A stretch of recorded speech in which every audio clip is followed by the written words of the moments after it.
You're listening to the Recovered Life Show, the show that helps people in recovery live their best recovered lives. And here is your host, Damon Frank. And welcome back to the Recovered Life Show. Damon Frank here, joined by my co-host, Christina Dennis. How you doing, Christina? Hello. Happy Monday. I'm doing great, Damon Frank. How are you? I am doing fabulous. Thank you so much for Beautiful. asking. Episode 105 today, Monday, Yep. May 2nd, 2022. Glad to be joining everybody on this bright and shiny Monday morning. A little bit late, and we apologize for that. Typically, we try to get out at 8, but I had a family commitment that I could not get out of. So that is life. That's the recovered life, right? That is. You We get a have life, to adjust. Christina. Yes. Those promises come true. And we have commitments once we're in recovery. So I think it's great. I can't believe we're already in May. I mean, here we go. In Southern California, we call it Gray May, though. So hopefully everybody is enjoying the beginning of May.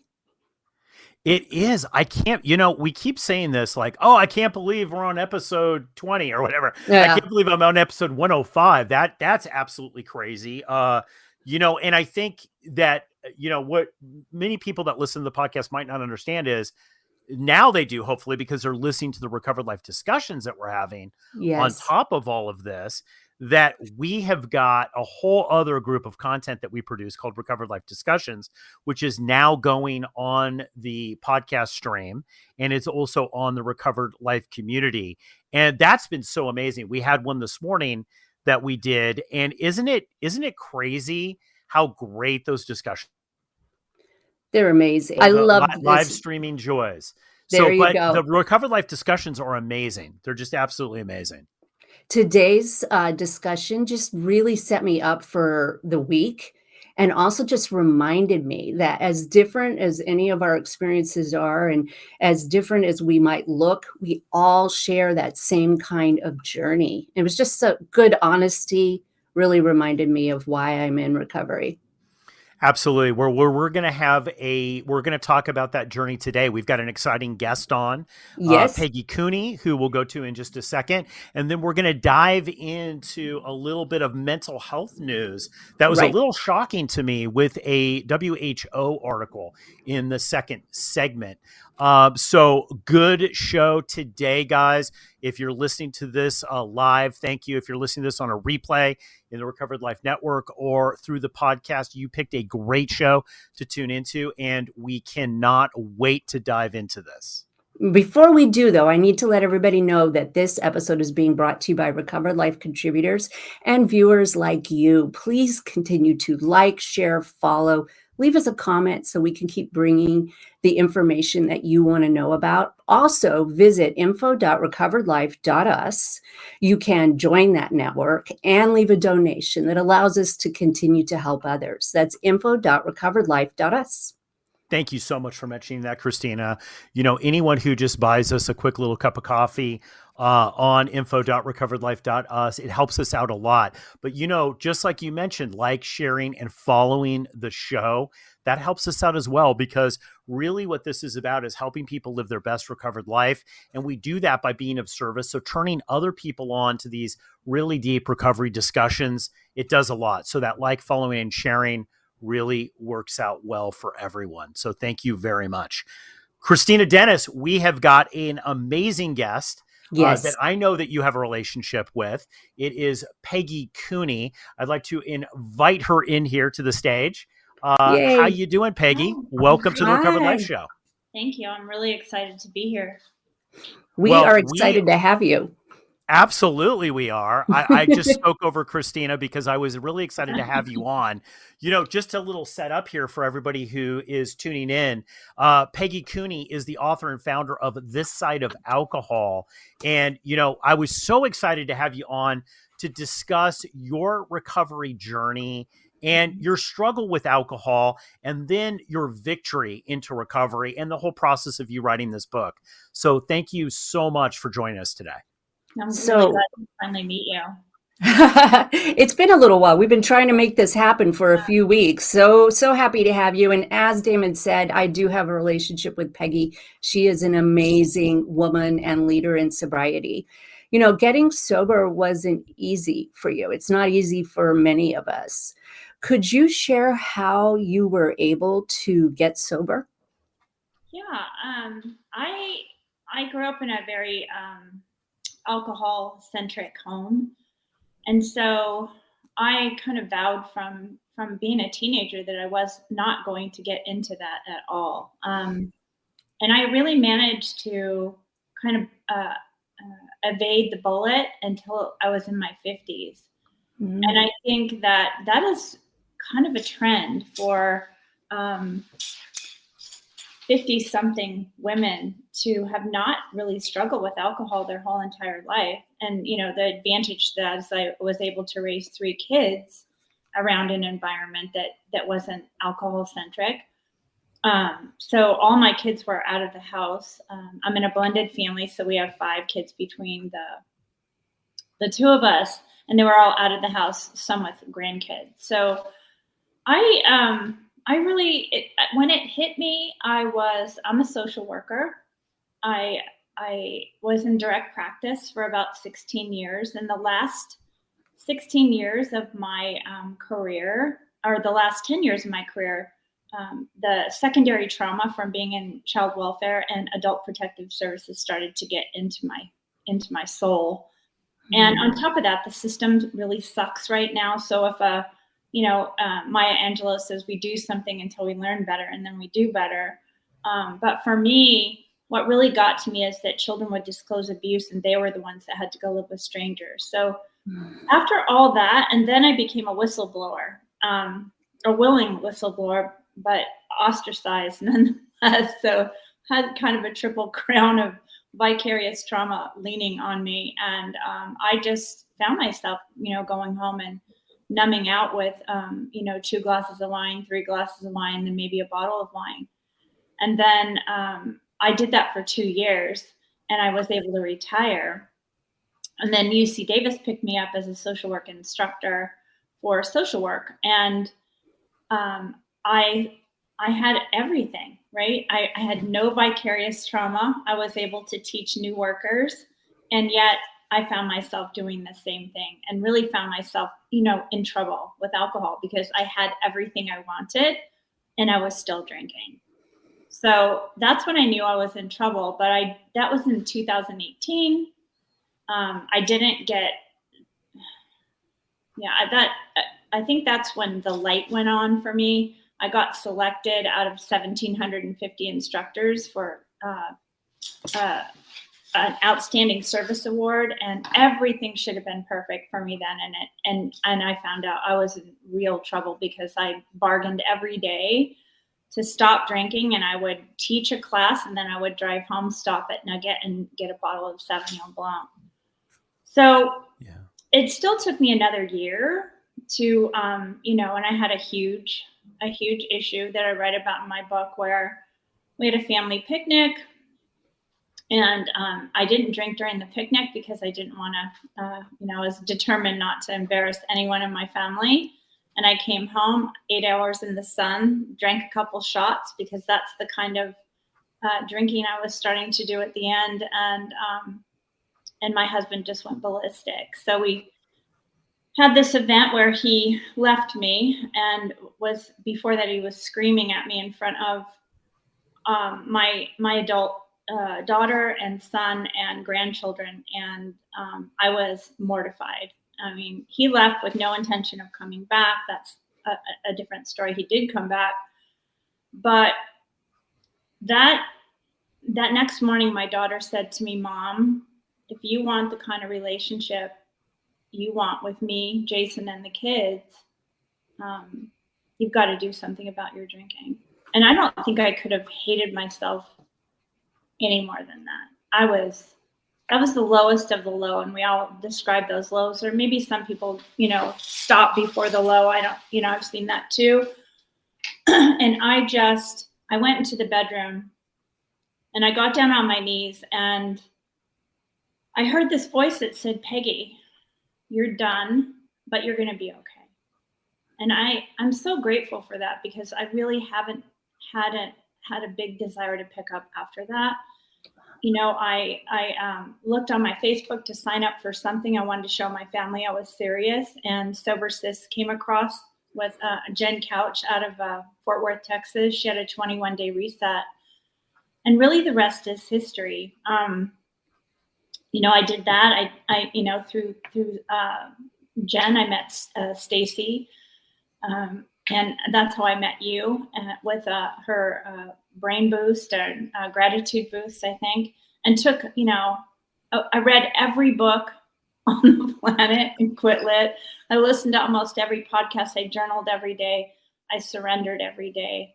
And I just started, I just totally immersed myself in sobriety. Peggy, Yeah, real sorry. quick question. Like you had mentioned that, I think a lot of people think, and I'm sure there's people that are listening to the show that are thinking, I can't be an alcoholic because I'm a high performing person. I have kids, I have a job, I have a career, I have awards. Like you mentioned, you were getting awards. In many ways, you're at the top of your game, right?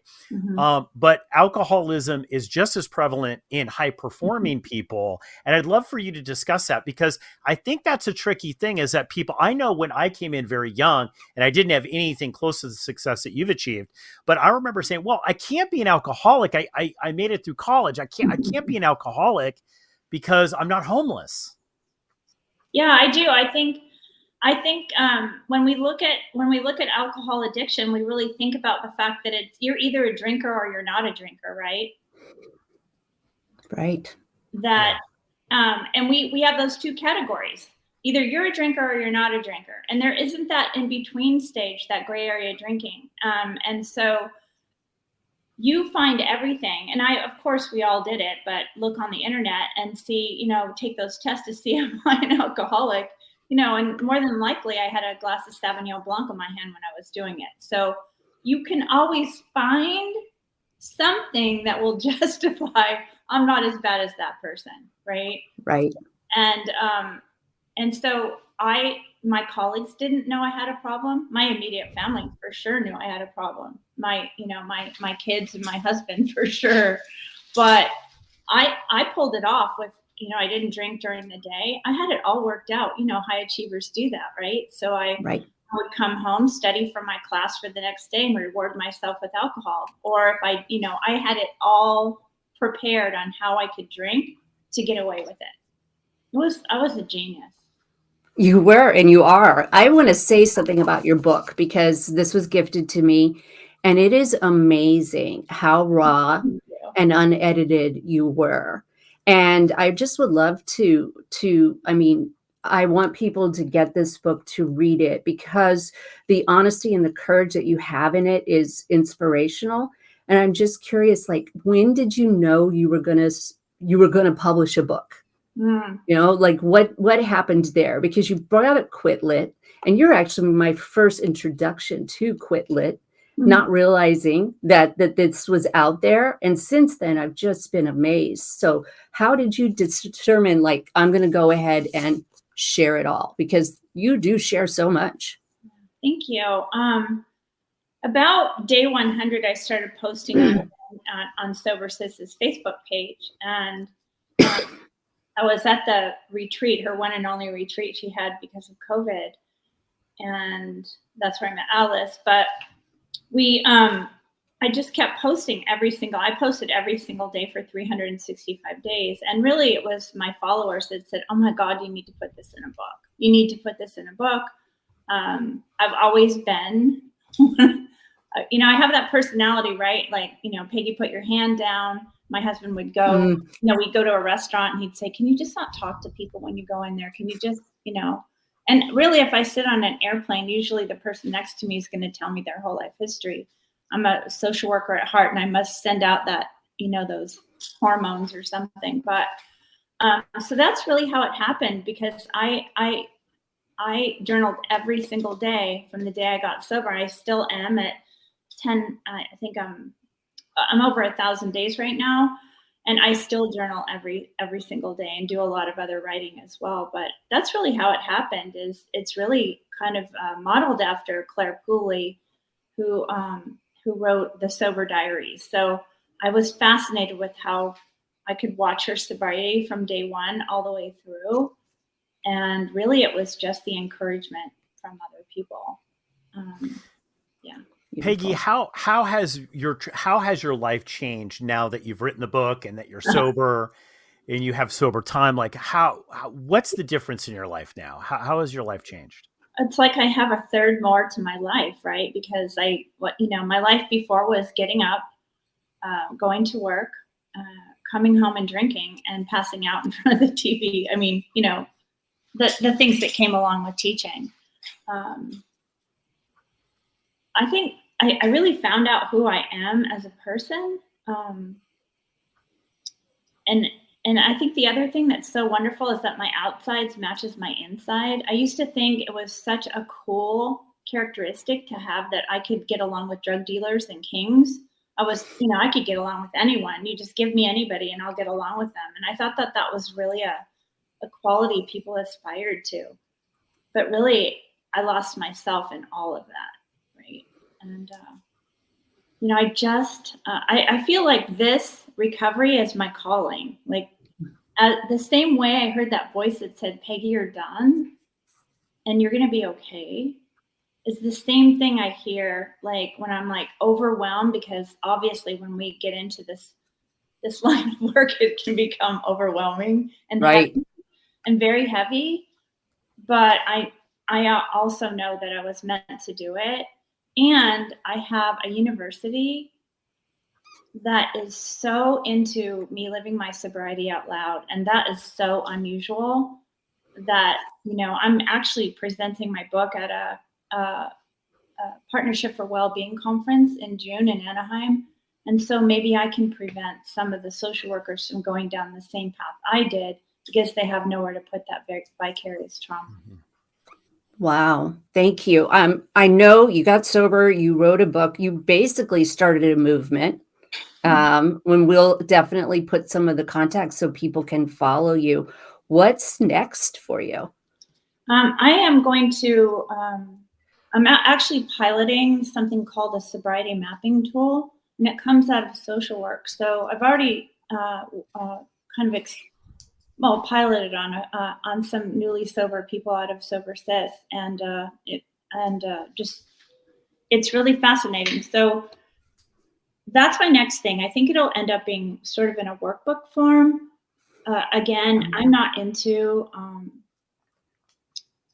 huge programs. I'm really into reaching as many people as I can for the least amount of money. It's the social work I have in me. I'm not this saint or anything. I feel like, if I can put it in a workbook form, then it's $8 at the least, $20 at the most. And then it can get to as many people as possible, because I really like to figure out a way to make sure that all of our parents in child welfare that don't have the opportunity I have, that you have, to get sober. There's nothing wrong with AA, but that seems to be their only option. And I don't think that's right either, especially for rural towns where everybody that uses substances are in the same room with each other. So I'm hoping that I can, create some sort of foundation where we can open up some of these programs like, the Luckiest Club, Recovered Life, all these things that people don't have automatic access to. Anyway, that's kind of what I'm doing. But the preliminary pilot for this sobriety mapping tool, and what it is really, it's like what's working in your drinking, what brought you into your drinking, what are the big things that could happen to you if you do nothing about your drinking, what are the big things that can happen, and what are all the complicating factors that are screwing up your life that maybe don't rise to the level of danger, but they're there, like sleeping, relationship problems, that kind of stuff. And then really working about what's working as you go through your program. Like now, maybe at 30 days I can sleep, so I can take the sleep out of the complicating column and put it in the strength column. And then also brainstorming around a plan and a support circles. Who can be in your support circle? Who do you need to move in? And then who are some of the people you might need to move out, right? We don't talk about that very often. Recheck on a remap at 30 days, 90 days, 1 year, whatever you want to do as a person. So that's what's next for me.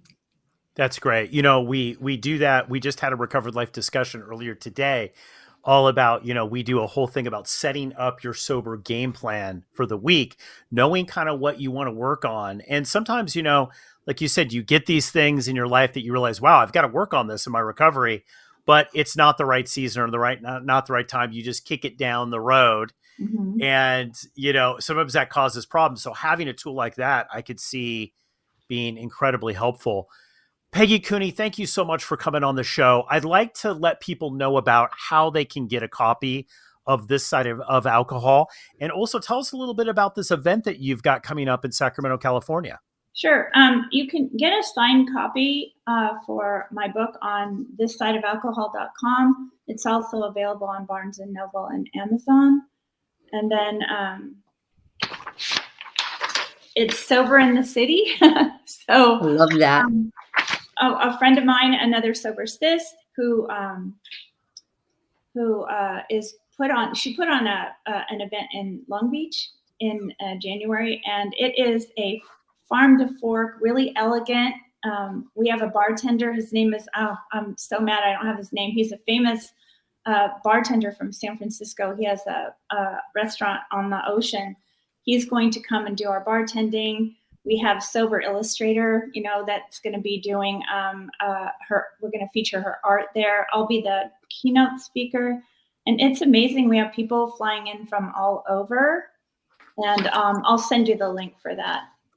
Yeah, please. We'll definitely, guys, we will put the links in the show notes. Also, how you can purchase This Side of Alcohol. I know the book is on Amazon, so you could get it too quickly, or go to your website, which we'll put a link there. Peggi, thank you so much for coming on the show and sharing your experience with us. I know it helped a lot of people. You're a really interesting person, and we'd love to have you back on the show coming up soon. I'm so excited Yes. to see you, Damon. I heard so many great things about you from Christina. So thank you. Oh, Well, thank you so much for coming on the show, and we look forward to speaking with you soon, Peggi. thank you, Peggy. Love you.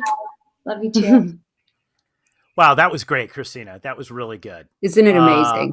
It is good. You know what I loved about her story is that, she wasn't 18 when No. she got the tap from her higher power to say, hey, you know what? It's time. You're going to be okay. Right. And I love that. I mean, because so many people, I think, just have a lot of fear about getting sober.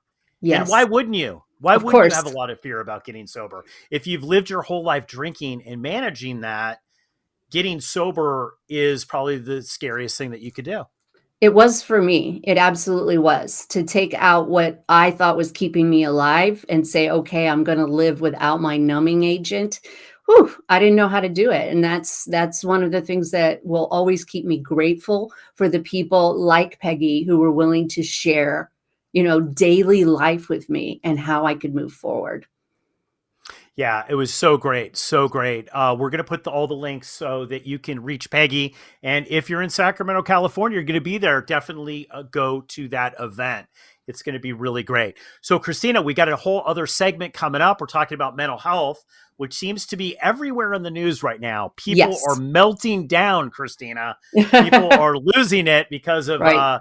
because of life, COVID, lockdowns, the economy. There's so much going on. So we're going to dive into that coming up in the next segment. So hold on real quick. Just a little note before we move into the next segment here in our little break is I want to talk about Can't Say No, Christina, because this is such an amazing free program that you can download for free on Recovered Life. It is, look, if you have problems setting boundaries, if this is you, if you think that you might be a codependent, but you don't really want to say those words yet, right? Not yet. Christina, you don't want to say the word codependent yet Yeah. because you don't really know what that means. And maybe you're sober and you're starting to get some of these issues that are coming up. And you really want to talk about hey, could this be me? Could this not? You offered this free 3-day challenge, 100% free, videos from you, Christina, that come every day. And it walks you through the first steps of how to set healthy boundaries. And I'm going to tell you, there's a huge little surprise bonus in there that many people have talked with me about that they absolutely love. So you can get this by going to info.recoveredlife.us. Just scroll right down. You see Can't Say No. You can join for free. You can get in there and start getting that 3-day challenge immediately. So that's just go to info.recoveredlife. Christina, new segment coming up shortly here. All You right. excited? Yes, I am. I am very excited. Excellent. So we're going to be back right after this quick break. So hold tight.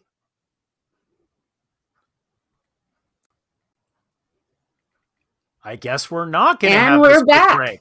That was a break. And it we're just wasn't back. So yes, welcome back to everybody. Stay tuned for our next segment. We've got some really compelling information to share. But before we do that, I want to remind everybody this episode is being brought to you by Recovered Life contributors and people like you. Please like, share, follow, leave us a comment so we can bring really good content to you. And visit info.recoveredlife.us, where you can leave a donation that allows us to keep doing what we're doing and join the network, which is completely free. That is info.recoveredlife.us. Thank you so much, Christina. And we apologize for that. You know, we were talking about this a lot about massive change today. And this dovetails into our situation about, you know, look, everywhere we look around, we see things melting down. We go to the gas pump. $70 for me, Christina. I believe $70 for my little subcompact SUV. And, you know, people are freaking out about their jobs, about money. And anyone who has an addiction issue or they have a mental health issue, this whole pandemic thing going on and on and on, it has really caused people to just really lose it, right? Yes. You found this WHO article that I wanted to kind of bring up and explain here a little bit. And it was basically the title was Pandemic Triggers 25% Increase in Prevalence of Anxiety and Depression Worldwide. Jump into this, Christina. What's your thoughts on this? First of all, I think that number is a little low, but it is just based on the first year. And the World Health Organization, this is what they do. They bring, events that need attention to the forefront. They bring data. There's no way to deny it. And the entire world has just lived through or still living through a traumatic event. Trauma is defined by a time that you do not feel safe. And we may have pushed it away and thought, well, it's over, we're out of it. But our bodies have been going through it, whether we like it or not. And the reason why I wanted to bring this article to the forefront is because, one, it brings data, there's no denying it. Two, it reminds me of why we're here on Recovered Life. The entire world is suffering from anxiety and depression. It goes on to highlight some of the more vulnerable segment of our population, but it's important to know that whether you want to acknowledge it, you have felt through, you are in the middle of it and you have lived through it. And I think let's dive into that though, Christina, real quick. I got to interrupt you because let's dive into that because I know a lot of people are listening to this, and I'm going to say, I said this when you said this originally to me a couple weeks ago. It's like, well, we all went through COVID. I was like, look, I was on my couch for half of it. Right. Yes, I had to work from home and I typically don't. Like, let's not dramatize this. It's like, come on. It's like, really? Like, now having to stay home or being under like somewhat simple house arrest is traumatic, but it really is. Actually, when I thought about it, I was like, I looked at my life before COVID. I look at my life after COVID. And not only has it been a little traumatic, primarily watching the people around me, how they've been dealing has been traumatic, but the quality of my life I've noticed. And when I say quality, my interactions with people, face to face, all that stuff, it has gone down, way down. Well, we're living with uncertainty, and you brought up the price just for gas, which is a pretty privileged problem, to be honest. But what we have learned at the Recovered Life and the shows that we brought is comparative suffering, where we try to diminish our own pain by comparing it to somebody else's. Well, they had it much worse. Yes, I had to cancel my daughter's wedding, but so-and-so lost their life. That is true, but it does not aid in actually addressing addressing anxiety and depression.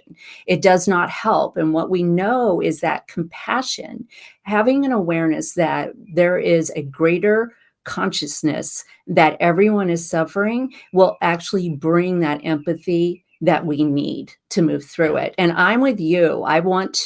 This is my MO. I want to pretend that things weren't that bad. I don't want to think about it. I want to move on without doing the grief work. I want to move on and say, oh, that didn't hurt me, because that makes me feel like I'm safer. But our bodies, our nervous systems have gone through this, and we did it as collectives and we did it individually.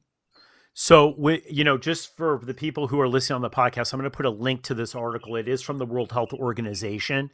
It is the WHO, and it talks about something that's interesting in here, Christina, that maybe is overlooked. And it says young people and women are worst hit by this. So, Yes. mental health actually mental health issues are increasing primarily with women and children. Yes, yes. I think the most vulnerable of the population. Not everybody's situation is like this, but when our children came home from school, it did tend to land on the mother of the household. And also, we don't have any idea what being off of school for a year and a half has done to our children. And that's why I want to highlight it, because that will affect everyone, whether you have children or not. Resources have been tapped. Children have suffered. There has been an entire break in our daily lives, and it needs to be something that we continue to talk about. We talked about increase of alcoholism and the need to have these kinds of programs available. So one of the things that I thought is like, well, why are people talking about this? Because this is an addiction and recovery thing. We believe that addiction is one of the most prevalent mental health issues, because ultimately, yes, it is the substance, but it's also the thinking behind that. And we know that people come in with stacked issues in recovery. So they might come in, yes, with alcoholism or drug addiction or an eating disorder or sex disorder or gambling, but there's usually something else going on there as well that's Right. stacked up on top of this addiction. It is. And the less we talk about it, the more that it can stay. So we do have to share about the nitty gritty of what's going on in our lives and accept that, yeah, we've all just survived something that is And I traumatic. think that the thing is too, that what we have to figure out is that the kids are going to be affected the most. And when we talk about addiction and recovery and about helping people get sober, helping people realize that the substance might be killing them, right? And then moving them into their best recovered life, we're really going to be dealing with a population of people who have dealt a whole generation that is going to be dealing with screen addiction and alcohol and drugs more heavily than our generation.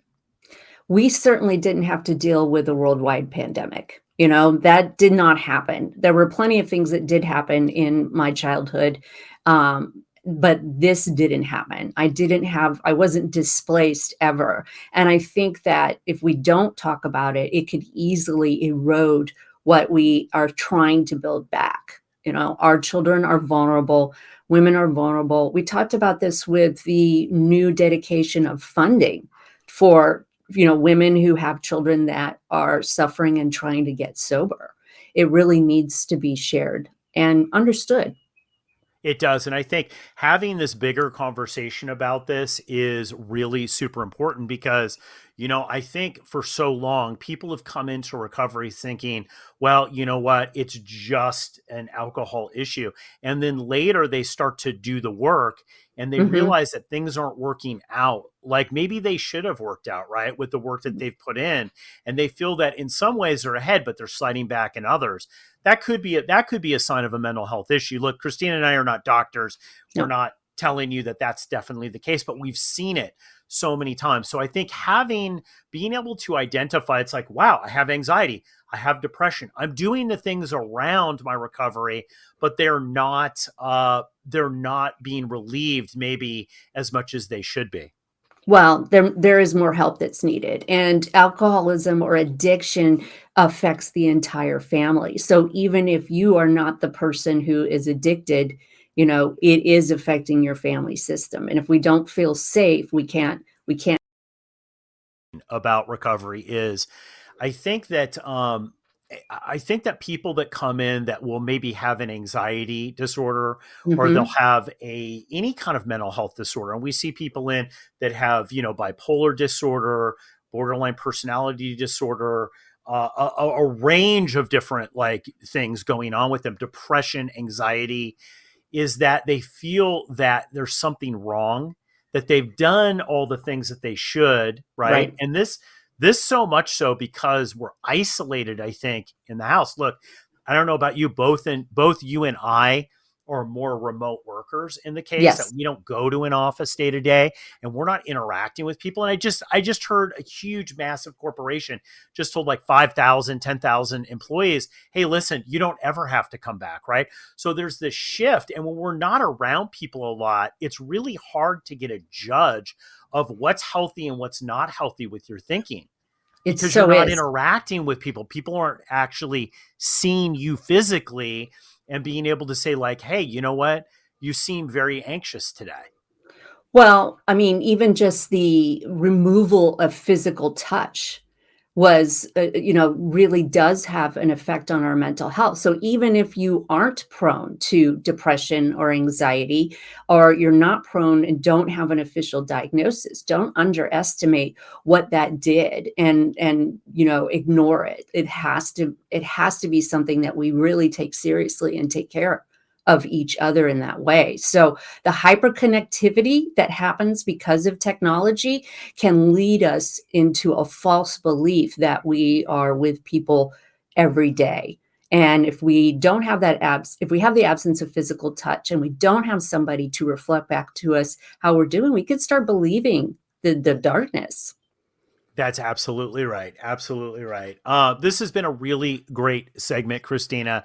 And I think, what do you think that the future holds here? Because, you and I talk about this a lot. Look, the world is moving to a virtual experience. And Yes. I'm not going to say that you and I haven't taken advantage of this. I mean, look, we're Yep. reaching people right now virtually. We're not reaching them in person. We're not in an auditorium or in a physical meeting space where we're talking and seeing people face to face. We're taking advantage of this virtual. There's a lot of great things about that. We were just talking with Peggi Cooney about how people can access her events and things that she has going on, whether or not they live in that town. Maybe it's a small town and a 12-step group just isn't going to work for you there just because of the people, right? Right. There's so many benefits. Where do you think this leads? Where do you think this goes with the whole mental health and recovery with the COVID impact the next couple of years?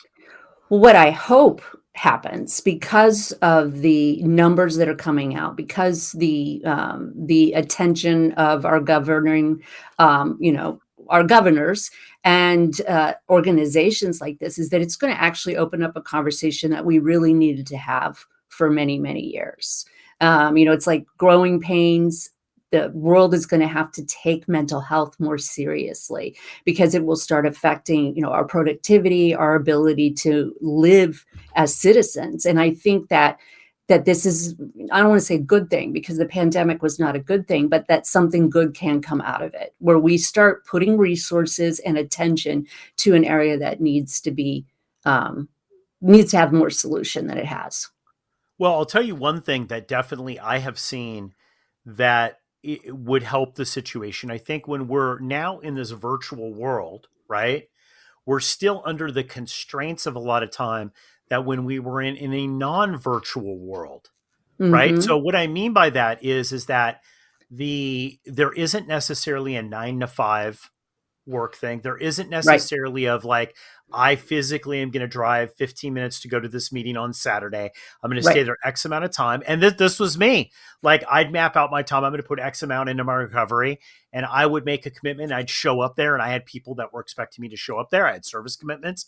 This isn't the same anymore. It's more fluid, right? So I think one of the things with mental health that's really I've seen with recovery is that people can't manage that time because they're locked into these old systems with this new delivery system. It doesn't match up. So you Right. can't work. Look, you can't work 15, 20 hours a day, 15 days in a row without taking a break just because the phone's ringing or the computer is tweeting or whatever it's doing.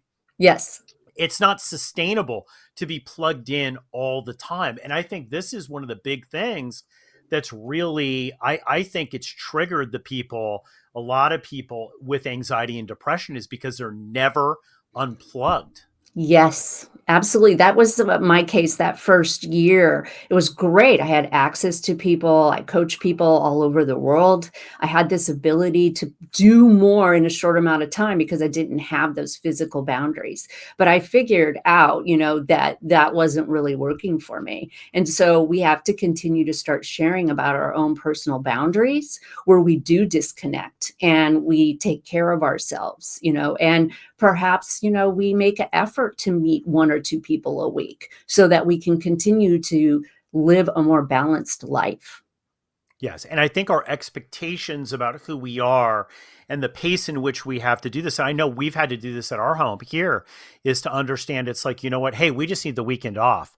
Yeah. Right. Normally we'd be able to go out and do all these events, but you know what? Just the amount of digital and virtual things that we're doing, it's draining us. So we need time.